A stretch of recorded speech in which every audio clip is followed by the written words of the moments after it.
So if you or your team are feeling excluded from your group, how does your brain actually show up and react to that?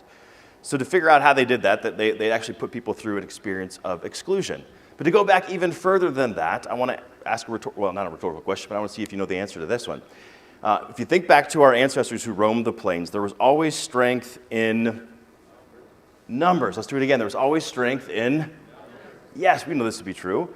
Our ancestors way back when know that to be true as well. And so way back when, there was strength in numbers. Why was there strength in numbers?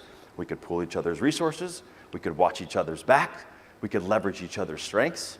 And if you got excluded from the tribe, your survival rate plummeted. And thus, your body went into a stress state. Your body was constantly in a stress state trying to figure out, how do I survive now that I'm alone, because I'm highly vulnerable. So back then, disconnection was absolutely deadly. Your body went to that protective state, and your brain went into a heightened threat surveillance. We're going to talk about that in a little bit.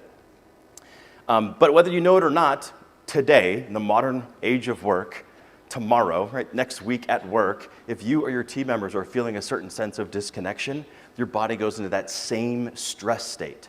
And so it was deadly back then, and it remains highly disruptive. So we're going to talk about how our brain reacts to exclusion in just a little bit, but this gives us a little bit of sense of why this is such an important topic. If our goal is to create high-performing and effective teams, we have to address connection. Now, some of you may be familiar with this study done by Harvard University. It's called the Study of Adult Development. It's the longest study ever conducted around adult development. It's been going on for over 80 years. It's still going on today, which is extraordinary. Usually this research, they run out of time, they run out of resources, or folks just quit or move on, and they have to close these studies. This is still going on today, and they've studied over 2,000 people across their entire life, and here's what they're trying to figure out. They're trying to figure out the definitive answer to a long and healthy life. No small feat, right? They're just trying to figure out the answer to it all. And recently, they've come forward and actually announced that they've figured out the answer to this question. And it's not diet, it's not exercise, not sleep, it's not Taylor Swift tickets, none of those things.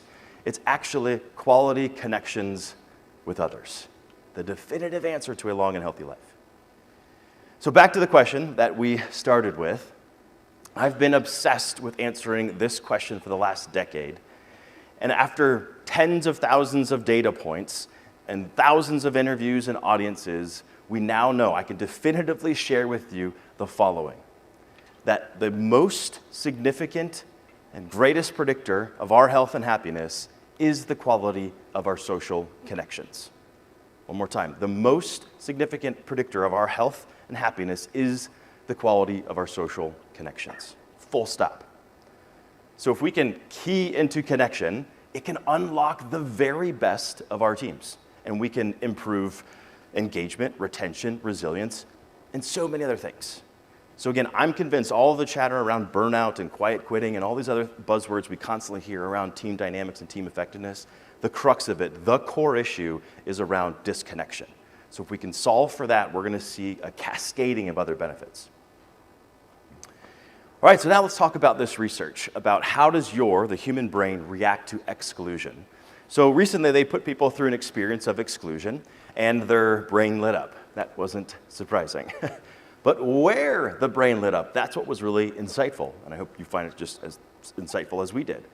It's the same part of the brain that registers physical pain. So yes, what we can deduce from this is that when we are excluded, the brain experiences it as if we're being physically hit. So if you or any of your team members is feeling a sense of disconnection, isolation, loneliness inside your teams and inside the organization, they are distracted at best, and they're debilitated at worst. The way I like to think about it, let's say next week, if you showed up to work and you had a bleeding appendage, and you had a colleague just look you in the eye and say, "Oh, don't worry about that. Just go ahead and get to work." You're not getting to work because your brain is in triage. You're going solve, solve, solve, fix, fix, fix, and you have to address that before you can turn your attention and be fully present in any other aspect. So the same is true with these invisible ailments that you and I are starting to get more and more of our hands around. and why some of the research and perhaps some of the data I'm going to share with you might seem surprising. It's because the neuroscience around isolation, disconnection, loneliness is really, really new. We're kind of experiencing this renaissance of neuroscience. So all these invisible ailments that you and I wrestle with and your teams are wrestling with on a day-to-day basis, we're just starting to get our hands around it to figure out, oh, this is how it impacts our lives, and here's some of the things we need to be doing in order to solve for these things. So again, we can fully show up for our colleagues.